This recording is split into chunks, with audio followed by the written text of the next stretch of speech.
ajantsika hatreo alohany amin'iny fa manoloana ny fandaniana samihafa ny sata vaovao everina hita tanana ny tanàna Antananarivo renivohitra manana ny fomba fijeriny makasika izay ny avy eo anivon'ny ministeran'ny ady-tany sy ny fitsinjaram-pahefana.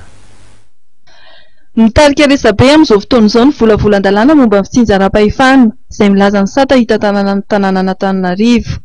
Andaniny ao ny manohitra tanteraka ireo sata manokana ary ny hevitra fa fampizarazarana Antananarivo ny fanovana ho komuna ny boriboritany enina eto Antananarivo renivohitra.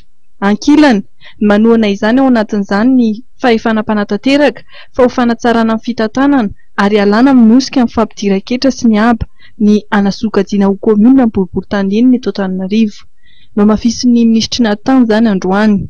Zaraina zany Antananarivo ary tsy misasatra mamerina zany. On a choisi la démocratie, on a choisi la décentralisation. C'est quoi la décentralisation? En fait, la décentralisation dia fanomezan-danja ny le olona eny fotony misy no mitondra zay nge dikany décentralisation e. Dikany décentralisation jerenareo any Frantsa tsika rerany manao an'io e.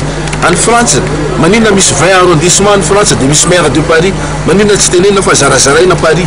Fa maninona eto Madagasikara raha manao an'io tsika mba ahitana vokatra amin'ny fomba zay aingana mikasika n'ity kapitaly ity dia miteny olona fantatray fa misy tombontsoa arovanao fantatra ne zany na io abatseny io azy firy ny vola very isan'andro mikasika n'io abatsena ny commune urbaine Antananarivo fantatra fa tsy hahafaly ny olona zay teneniko zay mba ialana n'izay osoka zay indrindra no ametrahana akaiky ny vahoaka ny fitondrana amin'izay fotoana zay tsy hisy tsony ny osoka ary hiditra ara-dalàna zany mihetra ny aba rehetrarehetra ho fanasoavana ity Antananarivo renivohitra ity.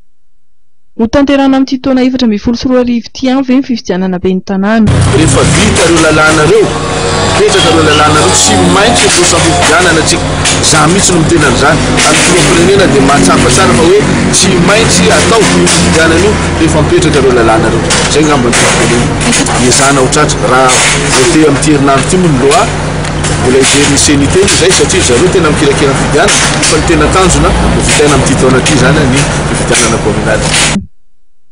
Ny volavolan-dalàna mikasika amin'ny fitsinjaram-pahefana izay entina amin'ny fivoriam-be azon'ny be sy ny maro hatreny eny anivon'ny antenimieram-pirenena Rampitso 20 Aogositra 2024.